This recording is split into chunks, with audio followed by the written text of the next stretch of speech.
Alright.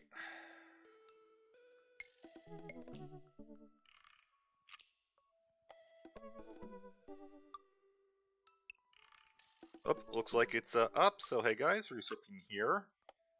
Continuing with Dream Daddy. I think I decided I'm going to go for a Brian, just because he clicked with me.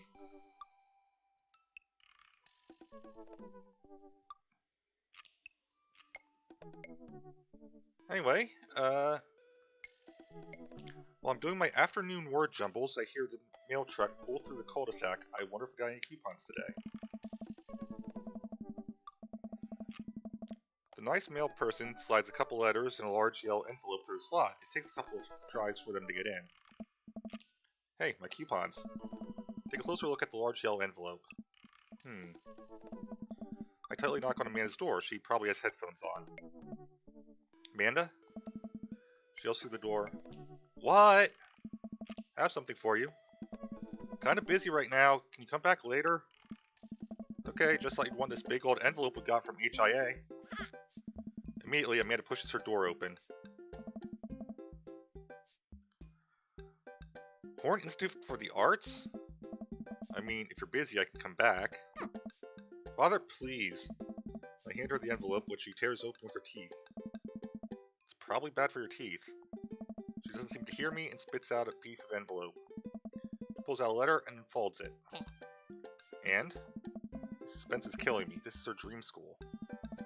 Amanda's face is unreadable. I can't believe this. Oh, honey, it's okay if you didn't... I got in! Oh. I got in! Amanda tosses the letter aside and gives me a big hug. Congrats, sweetie. That's amazing. I'm so proud of you. She pulls away and looks at the letter again. Oh my god, I really can't believe I got in. Well, of course you got in. You're a great student. You nailed that interview, and your photography is incredible. Wait, Dad? I know this one's really expensive, and it's so far away. I think for a moment. HIA was one of the more expensive schools I made applied to, but I know she had her heart set on it for the longest time. It'll be tough, but we're going to make it work. Really? Of course. Amanda hugs me again. Yes! Thanks, Dad. Okay, sweetie, we're celebrating tonight. Dinner, your choice, wherever you want. Wherever? Amanda and I walk along the bayside, tearing into our foil-wrapped burritos from a nearby food truck. Coach choosing anywhere in Maple Bay, cost was not a determining factor. Please, Dad, you know I'm a simple gal, just give me a burrito with a view. Can't say I'm mad. Amanda and I sit on a patch of grass and watch ships sail lazily through the bay. The dorms are right near a bunch of cafes, and there are all these galleries nearby, and there's a discount if you bring your student ID, and... Amanda, slow down. You're going to choke on your burrito. I know, I'm just excited. Did I mention that students get their own studio space with their seniors? We get all the professional photo editing software for free? It's nice to see Amanda so enthusiastic about HIA, but I wish she wouldn't do it between bites of her burrito. I thought I taught her to chew with her mouth closed. Wonder who my roommate's going to be. Take a survey online, they match you with someone with a similar major and interests. I bet we're going to be best friends. Craig and I were. A good roommate can be a lifelong friend. But don't even get me started on bad roommates. Oh no. Just kidding, we didn't have a bad roommate. Our only other roommate was a puppy that Craig brought home one night. We spent a semester fabricating a story about our new foreign exchange student who had a really bad cough that sounded exactly like a dog's bark. Carl rolled. Yes. Ooh, they let you have animals in the dorms if you get a note saying you eat one. I bet I could forge one. I think I'd get a rabbit, or maybe a snake, or maybe both. Would the snake eat a rabbit, though? Oh boy, I think I'll leave all that up to you. She's so excited I don't want to disappoint her, but I need to be real for a second. So you know I had a talk with Mr. Vega. He didn't tell you about the dumpster fire, did he? Dumpster fire? What? No. I don't want to put a damper on the good news, but I need to knock it out of the park these last few months of school, okay? If you want to go to Horns, we need that scholarship money. I know you can do it. Okay. Promise I'll try harder. Pat her on the back. Think you can handle a 14-hour drive to come home for the holidays? There's going to be some treacherous ice roads to cross. Don't even get me started on the paranormal occurrences. Well, it'll be worth it if I get to see you. My eyes immediately well up with tears. Oh, Dad, don't cry. Sorry, I'm just very, very proud of you. You're all grown up now, and you're such a good person, I hope you know how important you are to me. Dad, stop. You're gonna make me cry too. It's too late, honey. It's happening. Dad, I can't get tears in my burrito. It's gonna make it taste sad. Pull me in for a hug and kiss her on the forehead. Love you, kiddo. Love you too, Pops.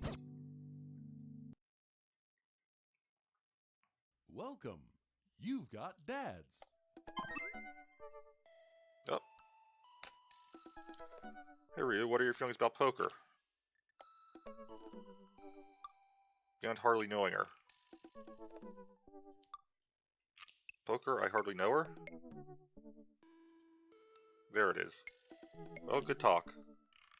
Wait, I actually like poker. I just saw the joke and I had to take the shot. Please, Matt, I'm Dad. I'm contractually obliged. Obligated. No, I get that. Anyway, we've been playing weekly poker games. I figured I should send an invite your way. That sounds great. I love losing money. Cool, dude. See you soon. Lose that money.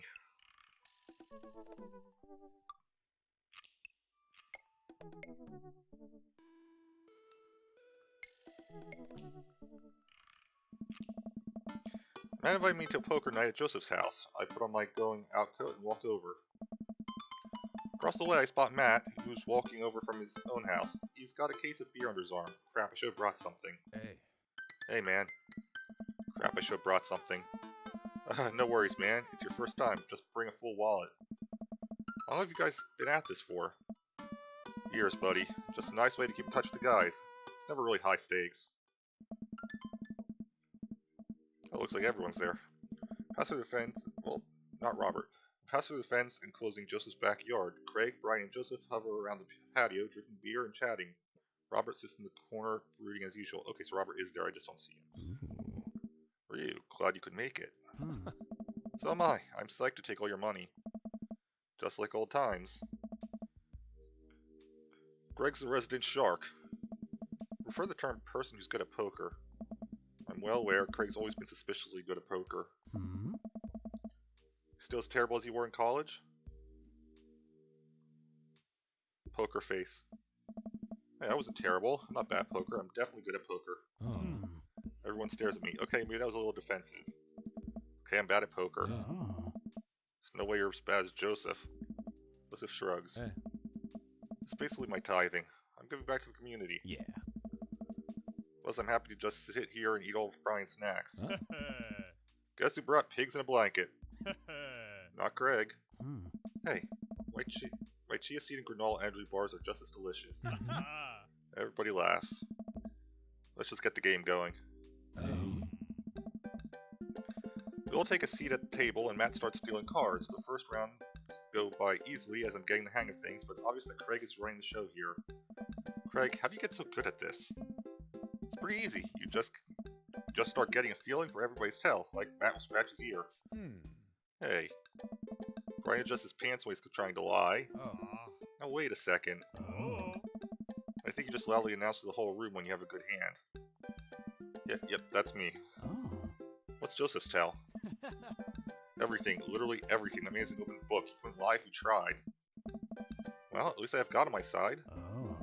See, you can't even say that with a straight face. What about Robert? Honestly, the man's an enigma. Robert raises his glass of whiskey to us in a solemn salute. Nice. I think he'd wipe the floor with us if he actually tried.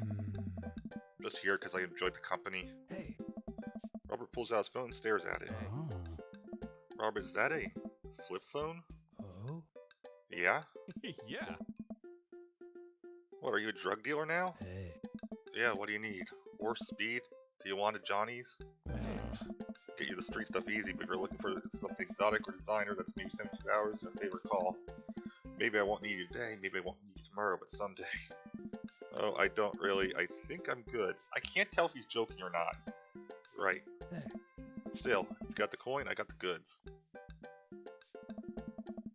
I throw my phone in the toilet and this is the backup until I get it replaced under warranty. Everyone remembers their sympathies, we've all been there. Go back to playing. I really gotta stop eating these pigs in blankets. Pigs in blankets? I don't know, but they're very good, I think. There might be cheese in them. Oof, I don't know if I got enough to raise you on this round. You can always bet your first burn. Hey. One. If you think you can handle another one, be my guest. Briar and Hazel are a handful, to say the least. Buddy, you think 3 kids are a handful? Try 4. I'm operating at 100% dad capacity at all times. Nice. Actually, it's technically 5. Yeah. Christine saw a commercial for one of those dolls that poop and won't stop asking for it. Ended up getting it for her for her birthday, but she's so grossed out by the fake baby poop that she makes me change the diapers. So now I'm changing the real baby and the fake baby. Yeah. It's just a lot of poop in my household right now. Daisy got one of those a while back. When I walk in on her after she had tried to take the doll apart to see how the poop mechanism worked, but then she couldn't put it back together and started crying. Poop everywhere. Yeah. Fake poop, but still. Reminds me of, wait, do we all have poop doll stories? Everyone nods in agreement. Guys, I really don't need any more poop in my life than there is already. Can we just get back to poker and not talk about poop? Oh. That deals another hand. We quickly forget about the poop. We run out of pigs and blankets, so we switch over to Craig's healthy snack food. It actually isn't terrible. Hey. These kale chips are phenomenal. We should sell these at the coffee shop. Oh. It's my own recipe. I'd be happy to give it to you guys. Hey. I can see it now. Pierce the kale chips. Hey, yeah. Pierce the Veil is a popular post-hardcore screamo band out of San Diego. Don't look at Matt, confused. Oh, man. It's maybe not any of your wheelhouses. Hey. How's the shop nowadays? Hey. Busy as ever. I'm toying with the idea of hiring another person to work the counter, but I haven't found a good candidate. Oh. If Amanda's looking for a summer gig, let me know. It's really nice of you, but I think she's been burned too badly by coffee shops before. Literally, not figuratively. Hey. Matt cocks his head to the side. I'll ask her, though.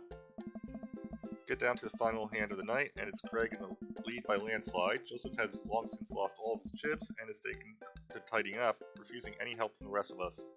Brian deals us all cards. Oh. So what's it going to take for Robert to give a damn one this round? Robert looks up from his half-empty glass of whiskey. Do you really want to unleash the beast? Oh. Oh, now I'm curious. Got a long history of being a gambling man, but I'll only do it if you make it interesting. None of this penny chip nonsense. I got a Lily's 18-year single blend sitting in my closet right now. Was saving for when River turns 21, but I'm willing to put it up as collateral. Hey. Now you're talking my language. Throws the keys to his truck on the table. She's seen better days, but she can still pull a tree trunk out of the ground. Nope. Myself and everyone else at the table immediately folds. Deal the cards, Bry Guy. Are you sure you wanna? Hi. You're the man. Deal. Oh. Brian deals the next round of cards. Craig stares daggers at Robert, who casually sips his whiskey.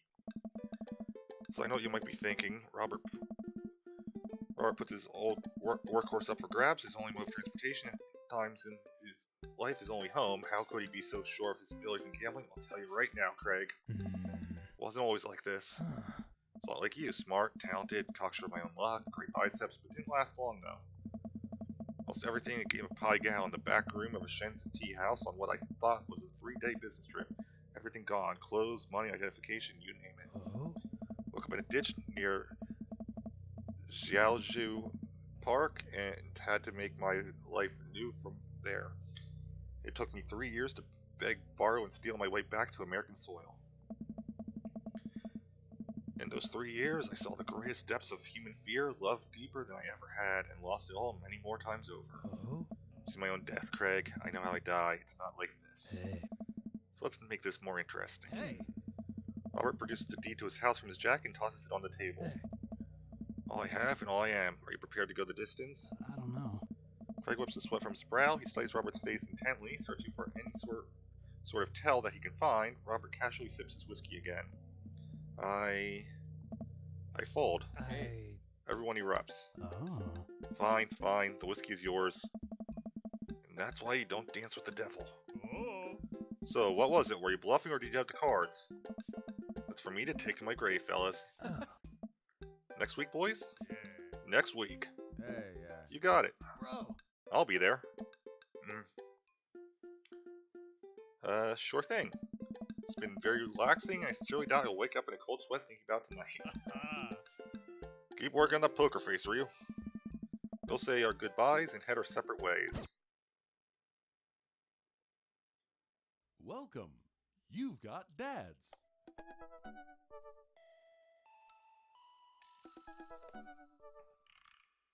Well, let's talk to Brian again.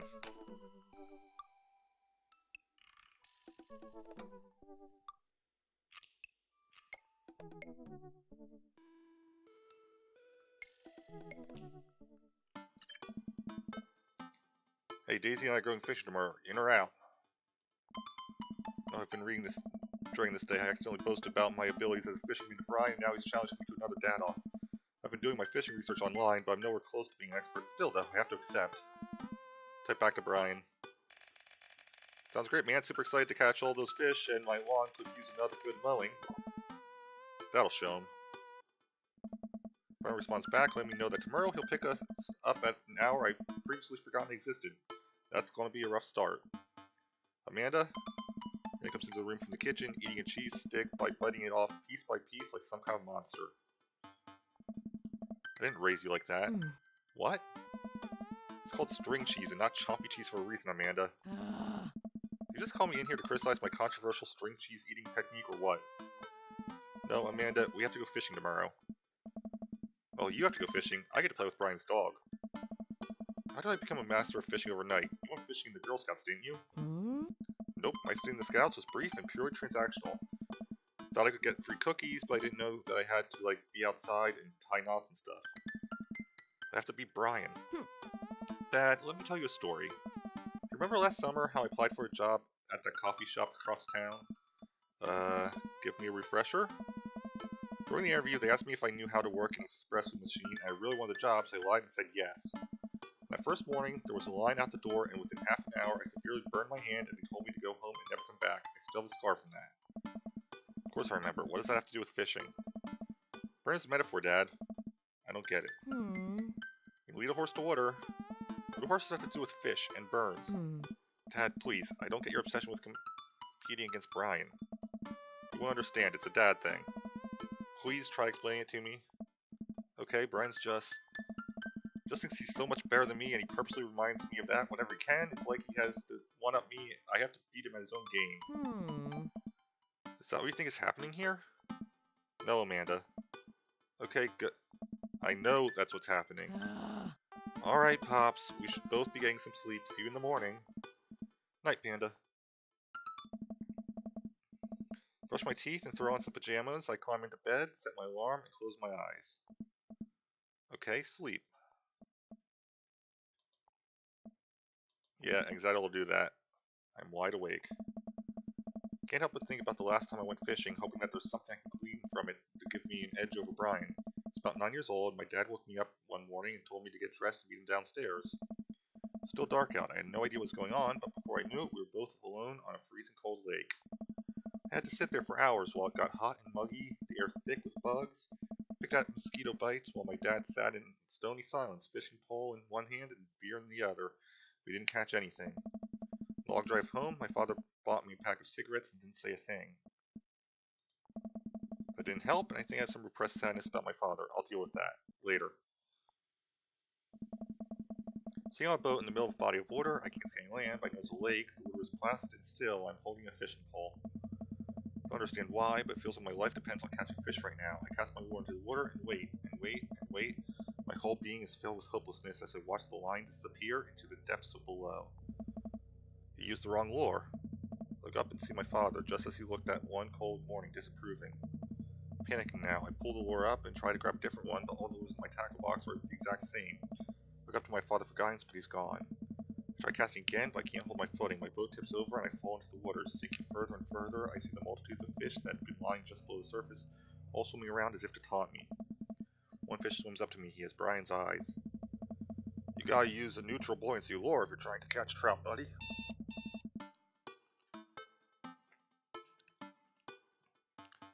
Wasn't expecting an actual alarm. I jolt awake to the sound of my alarm. It's fishing day. That would explain the weird dream. I groggily slip on clothes and get ready. I spot Amanda's door half open and see her still curled up in a mountain of blankets. Walking over to her bed, I give her a tiny kiss on the forehead. Fishing day, kiddo. You ready? No. Well, you gotta get up. I can't do this without you. Also, stop sleeping in your clothes. Amanda pulls her comforter over her head. Never. Amanda. I'll get up in a minute. Alright, Brian should be here in 20, so you better not just go back to sleep. Anna sticks her hand through the blanket to wave me away. I leave her room and make myself some coffee and another cup with lots of cream and sugar for Amanda whenever she gets up. Amanda eventually wanders in and chugs her coffee while I do word jumbles. I hear the doorbell ring. That must be Brian. Still rubbing her eyes, we walk outside to see Brian. He's decked out in fishing gear. Daisy's falling asleep next to him. Hey. Early bird gets the worm, buddy. You ready to fish? I was born ready. I was narrowing on Brian. It's a good day to die. Hop on in, guys. Let's get this fishing party started. I walk over to the driver's side door and open it. Woof! Woof! Brian's dog immediately hops into the driver's seat, wagging his tail furiously. Can I see your license, sir? Oh. Maxwell, let Ryu sit. Oh. Maxwell immediately hops into the back to cuddle with Daisy. Amanda settles in next to Maxwell and Daisy and immediately falls asleep. You ready for an adventure? I'm ready for glory. I struggle to stay awake as we drive through the outskirts of town. Country music plays quietly from the radio as I watch trees pass by. So where exactly are we headed? It's about an hour north of here, a little spot I've been going to since I was a kid. My dad used to take me there all the time. I don't think anybody else knows about it. Brought everything we need so that we can catch some trout, have a nice little fire, and enjoy the nature. My fishing pole's in the shop, getting it tuned up. Do you maybe have an extra I could borrow? Well, of course, it's probably not as nice as it sounds like yours is, though. Right. I'm digging a hole here. I stare out the forest lining the whole highway. The sun is just barely over the horizon, scattering dusky pink light through the trees. For a split second, I spot a deer grazing on the side of the road before it leaps back into the brush. After a nice quiet drive, Brian eventually tells me to pull off the highway and onto a dirt road. The car bumps along until we reach a clearing that opens up to a magnificent lake. Well, here we are. I step out of the car and help Brian unload our gear as Maxwell runs around us, barking. The kids wake up and wander to the shore where Daisy tries to teach Amanda how to skip rocks. Brian and I carry the tackle boxes and pull her down to the edge of the lake where he has a canoe waiting. Oh, great, still in one piece. Hold on, help me out with Maxwell. Help Brian place a tiny dog-sized life vest onto Maxwell. Woof, woof. Alright, your turn. Brian hands me a lime green life vest.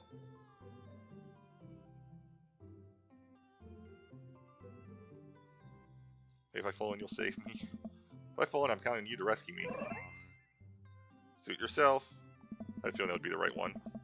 Brian turns to Amanda and Daisy are still skipping rocks. You kids want to fish? Aww. I'm good with just throwing rocks into the water. Amanda throws a rock into the pond with gusto. Yeah, take that, water. Amanda, you're supposed to be skipping them. Ah. Is that what we're doing? Daisy, don't you want to fish? Ah. I think catching fish is kind of inhumane. We're gonna go explore in the woods and look at bugs and stuff. Alright, be safe, don't go too far. Brian pulls the life vest around himself and we throw all of our equipment into the canoe. Maxwell happily jumps in and takes his place looking out over the front of the boat. I get in the canoe as Brian shoves off. We paddle together to get ourselves in the middle of the lake. Most freshwater fish usually feed at dusk and dawn, which is why I had to get you up so early. Yeah, I know, that's pretty common fisherman knowledge after all. Fisherman knowledge I am knowledgeable about. Still a gambling man? You know it. Let's see who can catch more fish. You can catch more than one?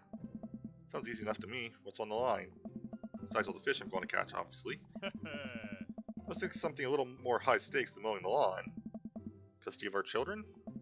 More than that, let's say, if I win, I get your weed whacker. Wagmaster 2000? That's a limited dish.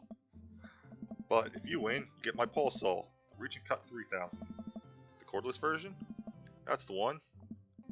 Shit, the Reach and Cut 3000 is state of the art. My weed whacker is a prized possession, but there are those hard to reach branches at the back of the yard that have been begging for pruning. You're on. You shake on it. So I remember that I don't know how to fish. My foolish fatherly pride will one day be my undoing. Watch as Brian ties a lure and does some stuff I can't quite follow with his fishing pole. He casts it into the lake. Oh boy, now I have to do that. I stare down at the tackle box and have the pole in my hand.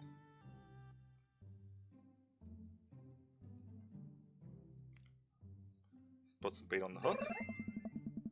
I fish a worm from the styrofoam container Brian Brian, it's slippery, but I think I can get it onto the hook if I just focus.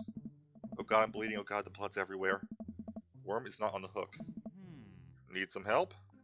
No, I meant to do that. The blood attracts the fish. They can smell it up to a mile away, you know. I don't know about that. I think that's sharks. No, it's definitely fish. Now what? Tie a knot or something? Ah. I take my pole and try to tie an elaborate looking knot to impress Brian, the classic hunter's bend. I learned that one in my youth. Yep, this one isn't coming apart anytime soon. With this knot, we'll cast my heavenly line upon the unsuspecting water and deliver unto us a bountiful harvest. Look over to Brian. Doesn't seem to be paying attention. Let's cast this sucker. I pull my rod back and launch the lure as hard as I can. Aha!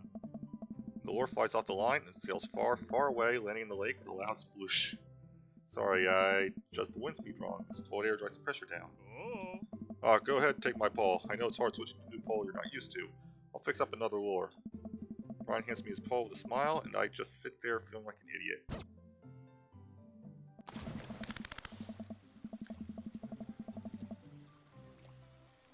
Am I seriously going to do a match 3 game for this? I'm not complaining. Fishing around here is easy. Group up. All you gotta do is line up 3 of the same species and reel them in. Need to match 3 of the same species? I can't tell which fish is which. Match that fish. Okay, this actually isn't that bad. Bullet catfish, they're bomb-dueling invasive species. Now found worldwide. It tastes great fried. Okay, so it doesn't work quite the way I thought it did. Do you know that plural fish is fish? Yes.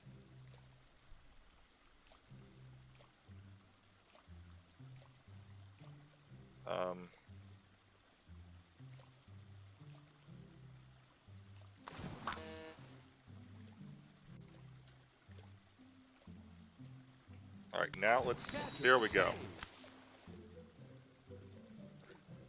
I don't know what happened the first time. Match of the day. Now you're fishing. Nice match. There we go. Now I'm getting it. Catch of the day. Catch of the day. Match of the day. Match of the day. Alright, that'll work. Nice match. And that'll work. Rainbow trout. Catch of the day. So I'm not sure what I did wrong the first Now time. you're fishing. Catch of the day. Catch of the day. Alright, 4 is better than 3. Rainbow trout. A rainbow trout. Okay, so... Yeah, can't do that yet. Match of the day. Nice match. Nice catch. Match of the day. Rainbow trout.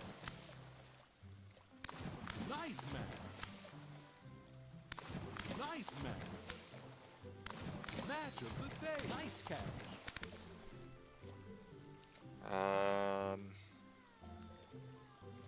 Why do I go try hard on this? It's a match 3 game. For whatever reason, I go try hard. Somehow got an S rank. Good work.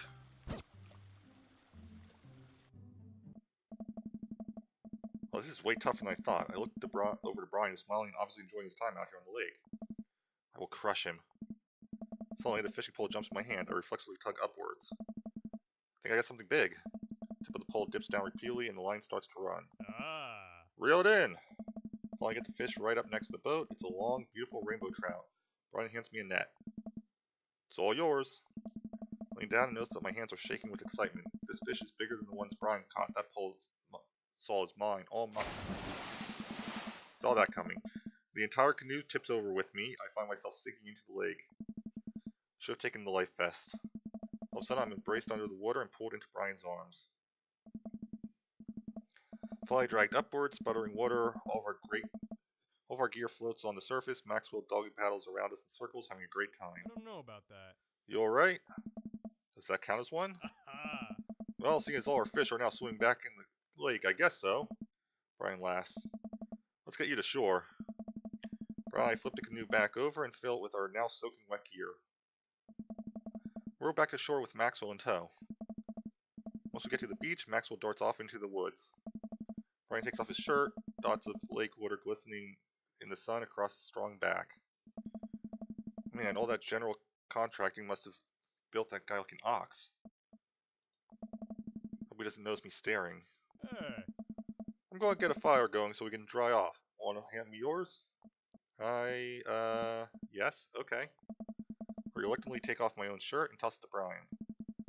So I wish I'd done more sit-ups in my life, or any sit-ups at all, really. Another thing, best me and stupid, sexy Brian. Might as well fry that shirt up. Seems like it's the only lunch we'll have. Day's young. We can catch fish from the shore. Once Brian gets the fire going, I sit and try to dry off my pants. Brian sits a couple of oars out by the water's edge. Probably gonna have to put the kibosh on the competition for now. Till another day. My stomach growls. I don't know. You hungry? Oh, I'm fine. Brian reaches into cargo shorts and pulls out a few granola bars. Hey. I'm a small child. I'm flush with snacks. Brian joins me by the fire and accepts the cargo short granola. And now we're back to waiting. Where'd the girls get off to? Shouldn't they be back by now? I wouldn't worry about it too much. They're a couple of smart kids. That's what I'm worried about. They're too smart. They've probably established a small rural government by this point and installed themselves as leaders. Take a look around at the sun cresting the tree line, casting the entire lake in a warm glowing glow. The forest seems to be coming alive now. Birds chirp in the distance. Wow, nature's beautiful. Mosquito bites me. I slap my neck and curse. Nature sucks. Here you go, bud. Brian hands me a bottle of bug spray. I begrudgingly take it and douse myself. I've always hated how this stuff smells. Really? I've always kind of liked it. Reminds me of being outside. Maybe you and I have different sentiments on the outdoors. Maxwell comes bounding up to me, a huge stick in his mouth. He drops at my feet and looks at me expectantly.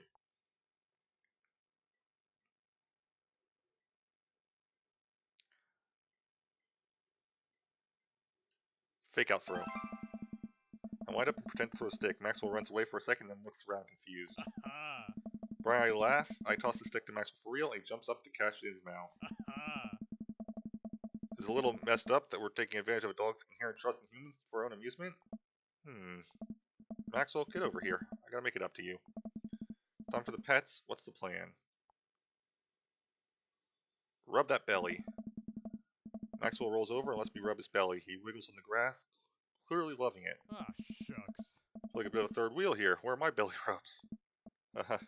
I'm so flustered I can barely say anything. I just focus on playing Maxwell and hope Brian doesn't notice how much I'm sweating. While I'm playing with Maxwell, fish begin routinely pulling on Brian's lines. Watch Brian effortlessly fillet the fish, squeezing a bit of lemon on them and frying them up in a cast iron pan. Before we know it, we have a feast fit for a couple of shirtless dudes. Man and Daisy emerge from the woods looking totally unscathed. Whoa, Dad Bod Patrol. We'll have to issue you both a citation demanding you both put your shirts on. They're a children present. Brian tosses me a now dry shirt. I pull it over my head, thankful that I will no longer be distracted by Brian and his pets. Where have you guys been? Studying entomology? What? We're playing with bugs. I expect you guys to be more covered in, like, mud and stuff. Daisy looks offended. What do you take me for, a child? Man puts a hand on Daisy's shoulder. Dad. Right.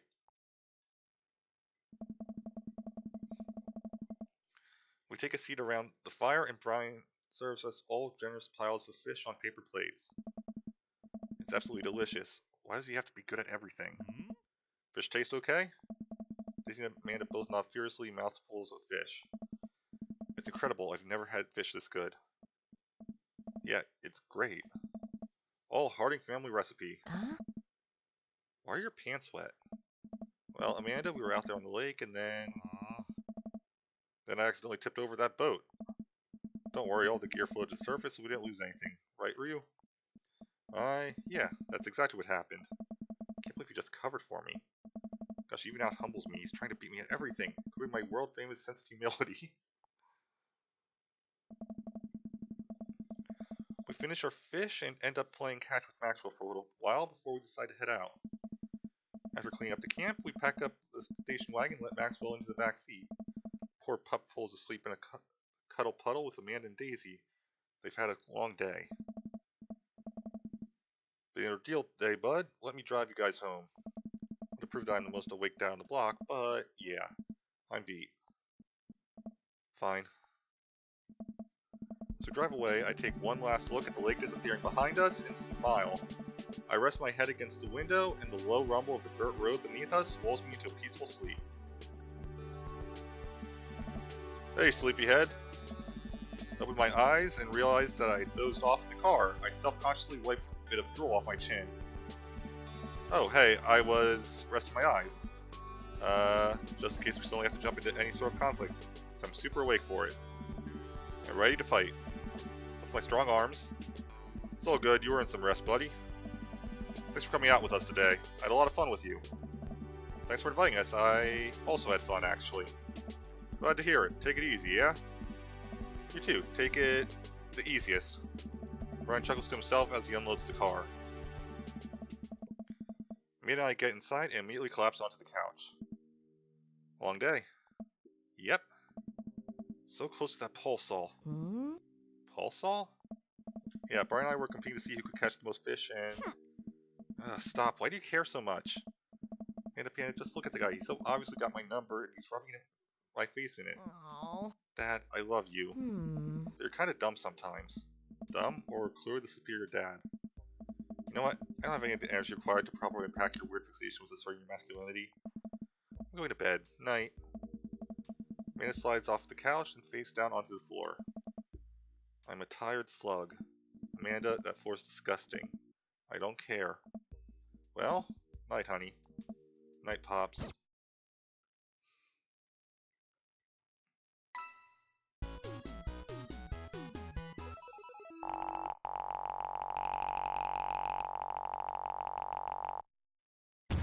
You know what?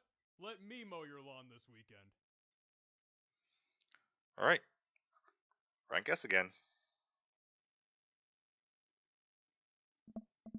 Feels like it's actually kind of hard to fail that. Let's save.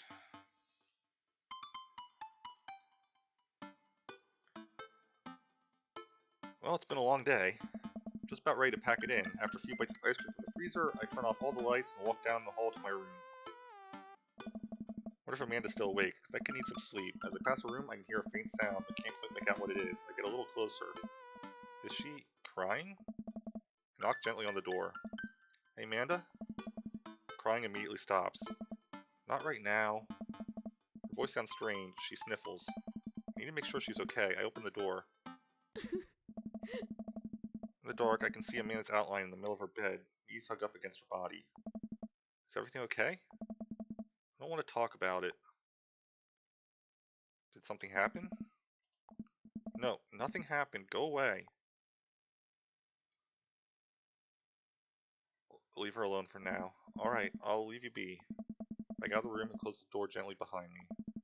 She immediately starts crying again. Wow, I have no idea what has her so upset. She seemed totally normal. I feel awful just leaving her to cry, but I also get the feeling that if I tried to do anything else, it would only have made her more upset. I can't stop mentally cycling through all sorts of awful things she could be dealing with right now. More than anything, I just want her to be happy and safe. I have a hard time falling asleep, but when I finally do, I'm still thinking about Amanda. After a long night of very little sleep, I roll out of bed and make myself a pot of coffee. Amanda should be up for school soon. Maybe she'll be willing to talk about whatever's bothering her. About 10 minutes before she's supposed to leave, Amanda comes out of her room and makes a beeline for the freezer. Morning, Amanda. Morning. She drops a frozen waffle into the toaster and slams the freezer door. She won't look at me. Yikes. So, anything big going on at school today? No. Okay. You need a ride to school? No. Want some coffee? Amanda pulls the toaster lever up and takes her still freezer-burned waffle out before it's finished cooking. I have to go. Amanda picks up her bag and storms out. Oh, okay. I haven't seen her act like this in a long time. It's usually short-lived, but it always hurts. Hopefully this blows over and things are back to normal soon. Sit back at the kitchen table and look at a picture of Amanda and I hang on a wall. In it, I'm teaching her to ride a bike. Her face is a mixture of excitement and pure, unadulterated fear. I remember how determined she was. Every time she would fall off and scrape her knees, she would get up and try it again. Finally, I had to stop her because she was bleeding everywhere. Then she started to cry because she didn't think she needed bandages and wanted to keep trying. So I put the bike away. She just stood in the middle of the street and screamed. Then I took her for ice cream. It was like nothing ever even happened. After giving a bit of thought, I decided that if I force her to talk about it, I'm only going to make things worse, but I have an idea. Start rummaging around for ingredients. Here, Amanda walked in the door. Instead of heading for the kitchen like she usually does, she makes a beeline to her room. She's clearly trying to avoid me. Hey, Pumpkin? What? You come here for a sec? It's a moment of silence. Yeah. What to say sorry about last night? I'm just worried about you, kiddo. I get scared when I know something's wrong. I get even more scared when I feel like I can't do anything about it. So just, whatever it is, you don't have to tell me if you don't want to, but whatever it is, just know that you have a dad in your corner who wants you to be happy. Honey, you know I'm bad with words, so I was hoping I could speak a language we both understand. I pull a cake out of the refrigerator and place it on the table. Hopefully the frosting is set by now. Ta-da! Dad. Took me a really long time because I ran out of red frosting somewhere around sad and had to start over. Sorry you're sad, but I support you 100%. Aw. Huh. This is beautiful. Strawberry. And he gives me a big ol' hug. I grab some plates and forks and serves us up some delicious cake. So, it's really stupid. What is? This whole thing, I know I've been really weird lately, and it's just, I don't even know how to explain it. I feel like I might have to make you a chart. I'm listening. Do you want me to take notes? Oh. Guess I should start from the top. So, you know how Emma R is going to that fancy art school in California, right? Emma R.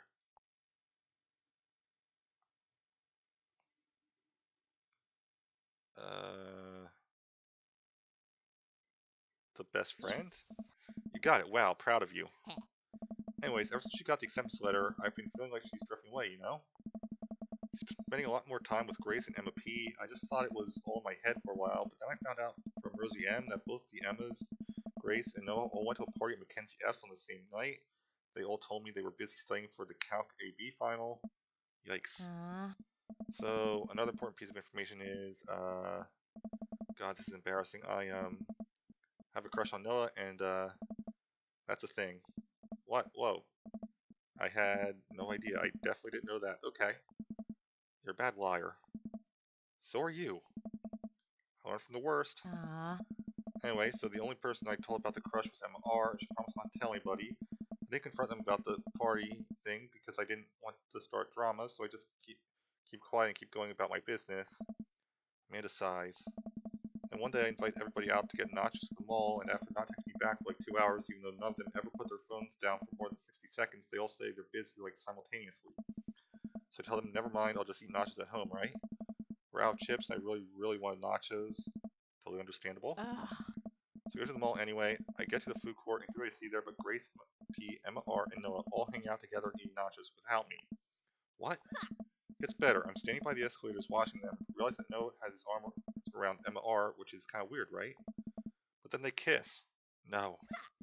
Yes, I know. So I storm over there and I'm like, hey. Grace drops a nacho on her shirt because of course she does, and Emma R just like glares at me. Grace.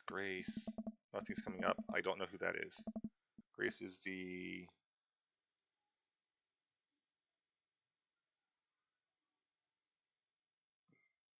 gossipy one? I know. Grace is the one nobody really likes, or I guess that's me now. Anyway, nobody will say anything, and I'm just like, you guys suck.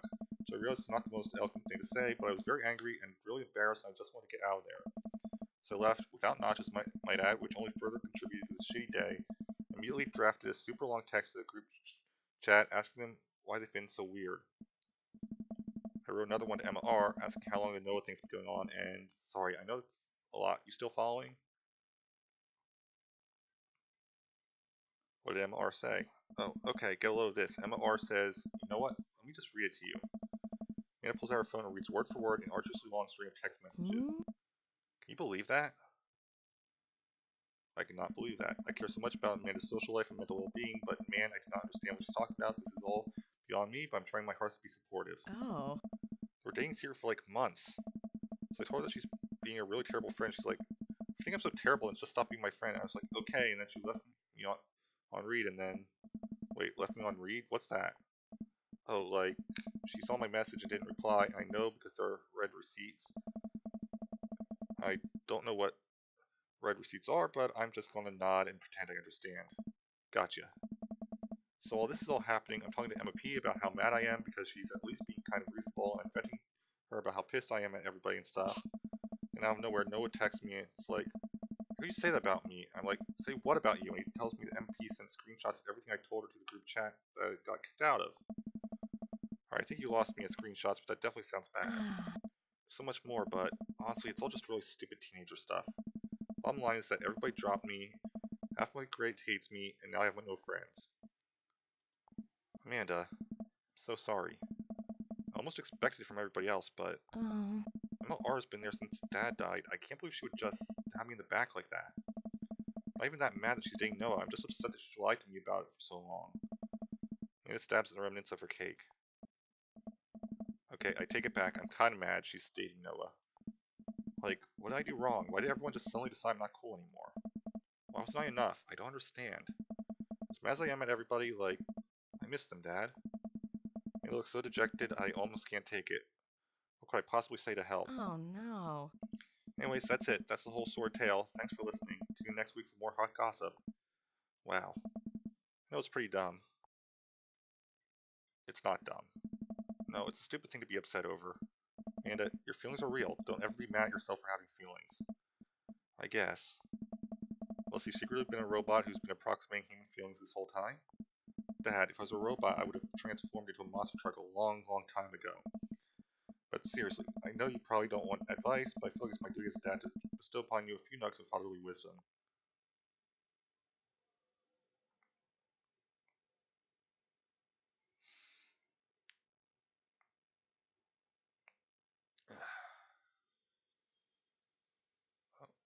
Real friends don't do that. When you get older, you start realizing sort of people you want to associate yourself with. You really want to surround yourself with people who would do something like that to a friend? It takes a lot of work to find and maintain meaningful friendships. It took me a long time to figure that out myself. I wish I had learned sooner. If the other person isn't putting the effort in to show you how much they care, it's not worth it. You're not beholden to being their friend. Ultimately, I think this says way more about their character than it does about yours. Because you're amazing. If they can't see that, well, that's their problem. Keep that in mind. I looked down at the table. Did we just eat that whole cake? Yes, we did just eat that whole cake. Well, good talk. Maya gets up to her room. Before she closes her door, she turns around. Hey, Pops? Yes? Huh. Thank you. You're always welcome. Love you, Amanda. I love you too, Dad. Aw. Welcome. You've got dads. And I'm actually going to save it here.